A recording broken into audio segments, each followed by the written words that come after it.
कैसे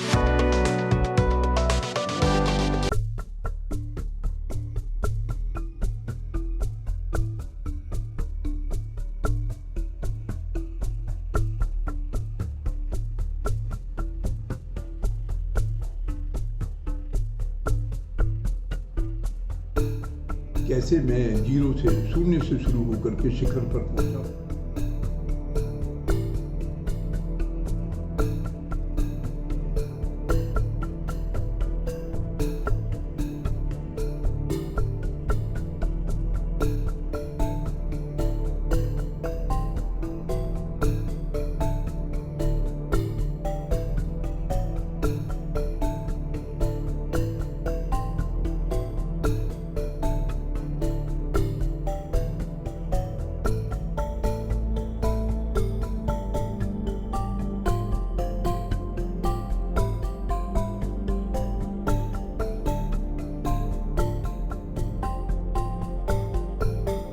नमस्कार, हमारे चैनल पर आप आए हैं और सबसे मिल रहे हैं इस वक्त, और सभी आपसे मिलकर बड़े प्रसन्न होंगे और बहुत कुछ सीखेंगे आज आपसे। तो मैं आपसे जानना चाहूँगी अपने दर्शकों के लिए कि आप बताएं कि लेखन आपने कब से शुरू किया और आपको ये प्रेरणा कहाँ से मिली, आपने कैसे लिखना शुरू किया? हिंदी साहित्य का गीत विधा, कविता, कहानियाँ, ये ऐसी विधाएं जो आदमी के जीवन को मोड़ देती हैं। जी। जब मैं दिल्ली यूनिवर्सिटी में बीएससी फर्स्ट ईयर में था तो मेरे चाचा जी जो दिल्ली पुलिस में थे, एक दिन मैं तो अपना केमिस्ट्री, फिजिक्स और मैथमेटिक्स में ही रमा रहता था। एक दिन उन्होंने मुझे एक पुस्तक ला के दी, देवदास। जी। तो जो बच्चे ये जो उम्र होती है 15 साल के ऊपर, 16 साल से लेकर के 20-22 साल तक, वो बहुत भावुक होती है। जी। जैसे हम कहते हैं कि हमारे यहाँ बच्चे कच्ची मिट्टी होते हैं, उसी तरह से युवा मन भी कच्ची मिट्टी होता है। वो जहाँ उसको मोड़ देंगे वो वहाँ मुड़ जाएगा। तो मैंने जब देवदास पढ़ी तो मैं सुबह काफ़ी रोया, मतलब उसे पढ़ने के बाद मैं रात भर पढ़ता रहा। सुबह ख़त्म हुई तो मेरे अपने आप ही आंसू चलने लगे, क्योंकि शरत चंद्र जी ने लास्ट में 2 लाइनें लिखी हैं कि हम चाहेंगे कि ऐसी मृत्यु किसी की ना हो। तो वो बड़ा पिंच कर गई। उसके 5-6 दिन के बाद उन्होंने मुंशी प्रेमचंद का मुझे निर्मला ला के दिया, फिर वो पढ़ा। तो मेरा ध्यान अपनी केमिस्ट्री, फिजिक्स और मैथमेटिक्स से हट कर के साहित्य की ओर भागने लगा। और करीब करीब 2 साल के अंदर मैंने मुंशी प्रेमचंद, शरतचंद्र और आचार्य चतुर्सेन शास्त्री, आप लोगों ने शायद नाम सुना हो, जो वैशाली की नगर वधु लिखी जिन्होंने, उसको पूरी नगर वधु को मैंने पढ़ा। ये सब साहित्य मेरे जीवन में घुसता चला गया। लेकिन हम अक्सर ऐसी परिस्थितियों से गुजरते हैं कि जहाँ लेखन का समय नहीं मिलता, और वो अंदर ही अंदर घुटता रहता है व्यक्ति का, कब मुझे समय मिले और कब मैं उसे लिखूं। तो वो मेरे जीवन में, मेरी जो नौकरी थी, जो मेरी सर्विस थी रेलवेज में एज एन इंजीनियर, काफ़ी हार्ड जॉब रहती है। तो हम वो लेखन भी डायरियों में लिखते रहे, और अपना जो नौकरी थी, अपनी सर्विस थी, उसको भी करते रहे। इस तरह से करीब 30-31 साल गुजर गए। और 31 साल के बाद जब 9 साल बाकी थे रिटायरमेंट में, तो एक दिन मन में आया कि ऐसे कुछ होगा नहीं कि नौकरी भी करें हम और काम भी करें। और दूसरा प्रश्न ये भी था कि मेरा जन्म गांव में हुआ, तो उन दिनों के हालात एक गरीबी के हालात थे, और गरीबी से कैसे लड़ाई लड़ी जाए, ये प्रश्न शुरू से ही था मेरे मन में। तो मैंने सोचा यही होगा कि हम रेलवे की इस नौकरी को छोड़ दें। जो साहबगिरी है, इतना बड़ा बंगला है, घर में नौकर हैं, रेल पे चलने वाली ट्रॉली है जो 4 आदमी उसको चलाते हैं, छाता लगा हुआ है, साहब जा रहे हैं, वो सब छोड़ने के लिए मन तैयार हो गया। तो मुझे ये प्रश्न बार बार मेरे अफसरों ने पूछा रिटायरमेंट पर, जब मैंने वॉलंटरी रिटायरमेंट लिया स्वच्छ, कि क्या कारण है कि एक आदमी 31 साल और आज इस पोजीशन पर होते हुए एक दिन में ये सब छोड़ रहा है। तो अंतर में यही बात थी कि एक चीज़ छोड़ेंगे तभी दूसरी चीज़ शुरू होगी। नौकरी में रहते हुए हम कोई कार्य, कोई उद्योग, कोई उधर नहीं जा पाएंगे। बस वहाँ से छोड़ा और एक बहुत छोटे प्लॉट से काम शुरू हो गया। और हम इधर चल पड़े। और सबसे बड़ी बात यह है कि जो हमारी नियत में लिखा है, जो परमात्मा हमें डिसाइड कर देता है, वो होकर के रहता है। मेरी नियत में यही था कि मुझे ये सब करना है, और वो सब चीज़ें होती चली गईं। आज आपके सामने एक बड़ा ब्रांड है गॉडसन्स, और जिसके 6 प्रोजेक्ट चल रहे हैं, 2-3 सिटी बन रहे हैं। और उसका मैं 2000, ये समझिए आज से 5 साल पहले तक मैं उसका चेयरमैन, वर्किंग चेयरमैन रहा। लेकिन मेरे बच्चे इतने अच्छे हैं कि उन्होंने कहा नहीं, आजीवन आप चेयरमैन रहेंगे। तो मैं आज भी उसका एक तरह से चेयरमैन हूँ, लेकिन मैं काम कुछ नहीं करता, मेरा काम लेखन है। तो पिछले 5 साल से मैं डिवोटेड हूँ साहित्य के लिए, और वो भी हिंदी में इतना ये सब करने के लिए एक मन में ये बात है कि दूसरी भाषाओं के लोग, मैं फिक्की का मेंबर था, अजरबैजान एक शायद इधर वो सोवियत रसा में है, वहाँ से लोग आए, हमने उनका स्वागत किया। वो अपनी भाषा में बात बोल रहे हैं। चाइनीज़ आए, अपनी भाषा में बात कर रहे हैं। साइंटिस्ट वहाँ भी होते हैं, डॉक्टर वहाँ भी होते हैं, उद्योगपति वहाँ भी होते हैं, लेकिन वो अपनी भाषा के अलावा किसी में बात नहीं करते। तो ये जो हीनता थी जो अंग्रेज हमें दे गए कि जो अंग्रेजी बोल लेगा, टाई लगा लेगा, वो अच्छा आदमी होगा, जो हम जैसा साधारण होगा वो आदमी अच्छा नहीं होगा, इज नॉट ए जेंटलमैन। तो जेंटलमैन का परसेप्शन भी अंग्रेजों ने हमें दिया कि अगर आप धोती कुर्ता पहनते हैं, जैकेट पहनते हैं, तो आप जेंटलमैन नहीं हैं, और टाई लगाते हैं तो आप जेंटलमैन हैं। तो मुझे बड़ा क्रोध आता था इन सब बातों पर, इन मानसिकता पर, इन तमाम चीज़ों के ऊपर। तो मैंने हिंदी के प्रचार प्रसार में लग गया, और सबसे पहले मेरी किताब 2005 में आई, कविता की किताब थी, थोड़ी सी रोशनी। और उसी दिन मैंने एक अखबार लॉन्च किया, क्योंकि अगर आप कुछ नहीं कर सकते, सिस्टम से लड़ नहीं सकते, तो अखबार निकालिए। तो वो अखबार भी मैंने शुरू किया, हालांकि वो कंपनी ही स्पॉन्सर थी और आज भी है। वो उतना प्रचार प्रसार नहीं पा सका, लेकिन उसके माध्यम से ये हुआ कि इसके 7 पेज मैंने हिंदी में, और 9 पेज 8 पेज इंग्लिश में। ये गवर्नमेंट में रजिस्टर्ड पेपर है, और पार्लियामेंट जाता है, हमारे साहित्यकार मित्रों को जाता है। उसके जरिए मेरी 2 किताबें ज़रूर तैयार हो गई, मीडिया पर भी हो गई, और एक मेरी आत्मकथा भी तैयार हो गई उसके माध्यम से। क्योंकि जब हम लगातार लिखते रहते हैं तो इतना इकट्ठा होता है कि वो एक किताब बन जाता है। और गीत जो है मेरी, चूँकि हर अंक में मेरा एक गीत होता है, तो अब तक करीब 250 गीत और 250 कविताओं की रचना भी हो गई। जो काव्य समग्र भाग 1 जिसमें 250 गीत हैं, और काव्य समग्र भाग 2 जिसमें 250 कविताएं हैं। तो मेरे अच्छे मित्र हैं डॉक्टर कमल किशोर गोयनका, उन्होंने मुझे कहा कि गौड़ साहब, एज भी हो गई है मेरी भी और आपकी, हमें जाल को समेटना चाहिए, आपने बहुत लिखा है तो इसे समेटिए। तो पहले तो मैं समझा नहीं, मैंने कहा जी मतलब क्या है, अब तक जो लिखा है एक किताब में लाइए।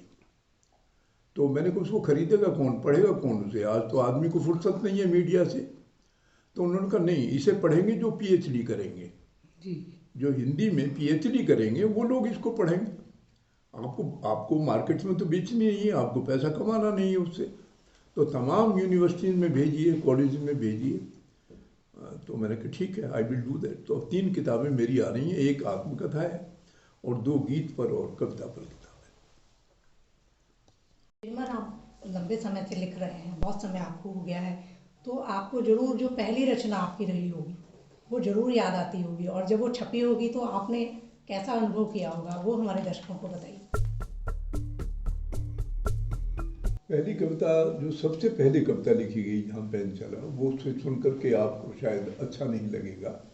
हुआ ये था कि मेरा एक बेटा 34 साल का, जो कि भारतवर्ष का रिनाउंड डॉक्टर था, जी। MBBS, DCH, रेडियोलॉजिस्ट और पता नहीं क्या क्या डिग्रियाँ थी, वो अचानक एक दिन 34 साल की एज में चला गया। तो मैं 5 साल के लिए मौन हो गया बिल्कुल, मतलब मैं, वाइफ भी कहती थी कि ये रोए नहीं और ये ऐसा नहीं हुआ। तो काफ़ी परेशानी दिमाग में थी। तो करीब 2000 में पहली कविता आई। तो वो था कि मेरे घर के सामने अमलतास और गुलमोहर के पेड़ थे, जो सड़क आती थी। जी। तो जब झांसी में था, झांसी से आता था तो रिक्शे पे बैठ के वो घर आता था। तो जब भी मैं उस रास्ते को देखता तो मुझे बड़ी अजीब सी सिरहन सी होती। तो मैंने एक कविता लिखी थी जो मुझे अब ज़्यादा याद तो नहीं है। वो था कि इस शहर के रास्ते हैं तेरे ही वास्ते, इस शहर के रास्ते हैं तेरे ही वास्ते, तू एक बार आके देख, एक बार चल के देख, इस शहर के रास्ते हैं तेरे ही वास्ते, एक बार मुड़ के देख, तू एक बार आके देख। इस तरह की कविता थी जी। तो उसके बाद फिर लगातार आप लिखते रहे। हाँ, अब मेरा लेखन जो है असल में प्रकृति से होता है। जी। मैं कुछ चीज़ देखता हूँ तो कुछ भाव अपने आप आते हैं। अभी आप देखेंगे, अगर मेरे मित्र लिस्ट में होंगे तो अभी चौथा दिन है, उस पर कम से कम मेरे ख्याल 100 कमेंट आ चुके हैं। जी। मैं बैठा था बस ऐसे ही अपनी स्टडी में, मैंने देखा माँ की तरफ, सरस्वती की तरफ, तो वहाँ से कुछ लाइनें आई, वो मैंने लिख करके सीधी फेसबुक पर डाल दी। अब वो कह रहे हैं कि इसे पूरा करिए, गीत को पूरा करिए। मैंने कहा जब समय होगा, जब शब्द आएंगे तो पूरी हो जाएगी। तो उस तरह से ही जब प्रकृति में देखता हूँ कि मैंने जैसे एक फूल को देखा, तो फूल के ऊपर सुबह 5:30 का टाइम था, गर्मियों के दिन थे, उसके कण कुछ मुझे दिखाई दिए। तो बाकी लोग जा रहे थे, मैं उनको देख रहा था। देखते देखते मेरे मन में ये विचार आया कि ये जो ओस के कण हैं, जो मोती की तरह चमक रहे हैं, इनका भविष्य क्या है? जैसे आदमी का भविष्य क्या है, तो इनका क्या भविष्य है? तो मेरे जीवन में, मेरे मन में तमाम वो रील घूमती रही और वहाँ से कविता निकल के आई। उसकी कणों को देख करके जो मैंने कुछ लिखा वो इस तरह था कि पाखुरी की देह पर ओस के कण देखकर एक पल को यूं लगा, एक पल को क्या लगा कि पाखुरी की देह पर ओस के कण देखकर एक पल को यूं लगा कि जो किसी ने अंजुरी में थाम कर आंसू किसी के ला बिखेरे फूल पर। पाखुरी की देह पर ओस के कण देखकर एक पल को यूं लगा कि जो किसी ने अंजुरी में थाम कर आंसू किसी के ला बिखेरे फूल पर। कुछ देर में आकर यहाँ दिनमान छू लेगा इन्हें, कुछ देर में आकर यहाँ दिनमान छू लेगा इन्हें, ये भाप बन उड़ जाएंगे और रूप धरकर बादलों का फिर गगन में छाएंगे। कुछ देर में आकर यहाँ दिनमान छू लेगा इन्हें, ये भाप बन उड़ जाएंगे और रूप धरकर बादलों का फिर गगन में छाएंगे। आ झुकेंगे ये धरा के भाल पर। अगर आप कभी देहात में जाएं, गांव जाएं, तो देखेंगे कि काले काले बादल जो आकाश में मंडरा रहे हैं और ये पृथ्वी लेटी हुई है, वो इसके माथे को चूम रहे हैं। क्षितिज पर देखेंगे बादल झुका हुआ है, वहां से ये बात आती है। कुछ देर में आकर यहाँ दिनमान छू लेगा इन्हें, ये भाप बन उड़ जाएंगे और रूप धरकर बादलों का फिर गगन में छाएंगे। आ झुकेंगे ये धरा के भाल पर, या चूनरी बन 7 रंग की जा तनेंगे पाहनों के ढाल पर। या बनेंगे बूंद फिर से आ गिरेंगे फूल पर या शूल पर। और पाखुरी की देह पर ओस के कण देखकर एक पल को यूं लगा कि जो किसी ने अंजुरी में थाम कर आंसू किसी ला बिखेरे फूल पर। गीत और नवगीत के विषय में आप कुछ कहना चाहेंगे हमारे दर्शकों को? साहित्य की सबसे प्राचीनतम विधा जो है वो गीत है जी। यूं तो कविता है, कविता से ही गीत बनता है जी। और हम कह सकते हैं जैसे कि गीत के बारे में एक बात कही जा सकती है कि अजस्र प्रभावमय है और गीत कविता का हृदय है। अगर गीत कविता का हृदय है।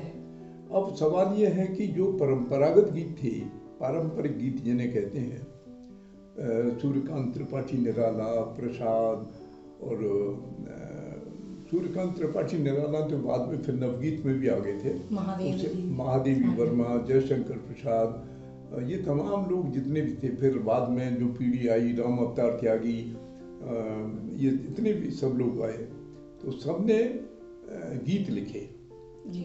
उस गीत में क्या था कि जैसे प्रेमिका की बाल, उसकी आंखें, उसका सौंदर्य, और फिर उसके बाद कुछ रहस्यवाद आया कि हिमालय को देखकर ग्रीट, तुम ऐसे हो, तुम ऐसे हो, तुम ऐसे हो।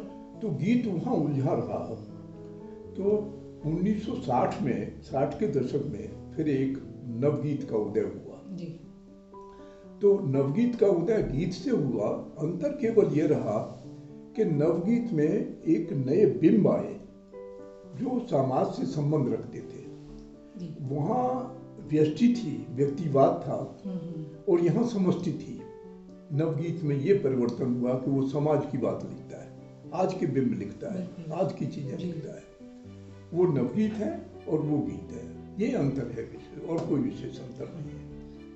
आप कोई अपना गीत ऐसा जो आपको बहुत पसंद हो, आप जिसको बहुत अच्छा गीत मानते हैं अपना, वो सुनाइए।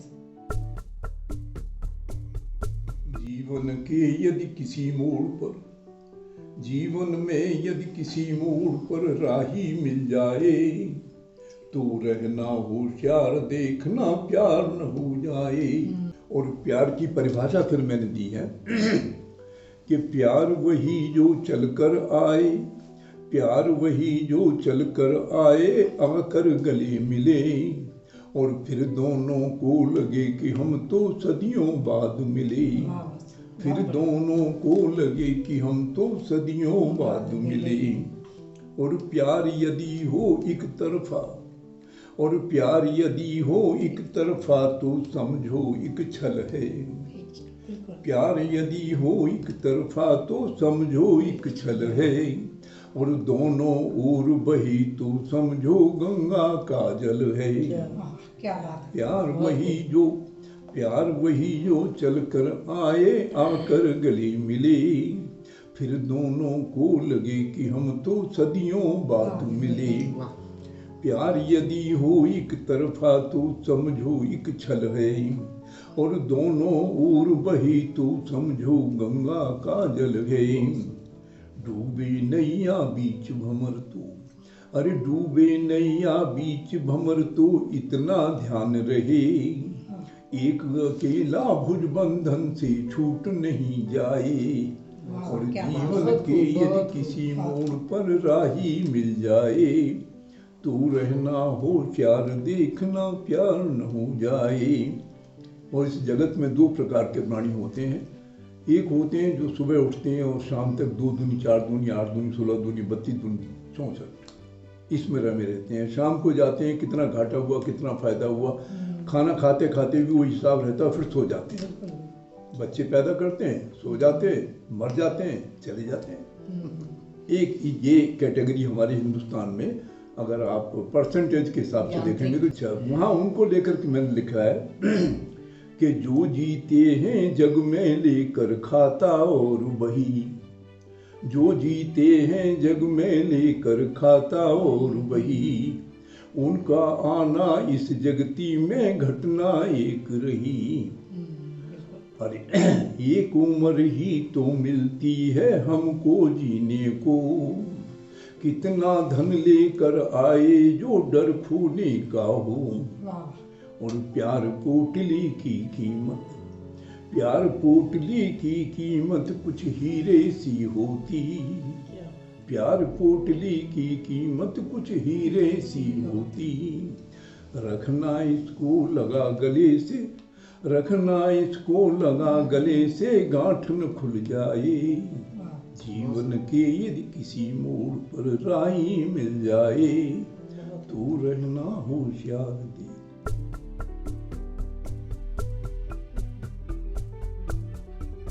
कैसे मैं जीरो से, शून्य से शुरू होकर के शिखर पर पहुंचा हूं, उसकी एक लंबी दास्तान है।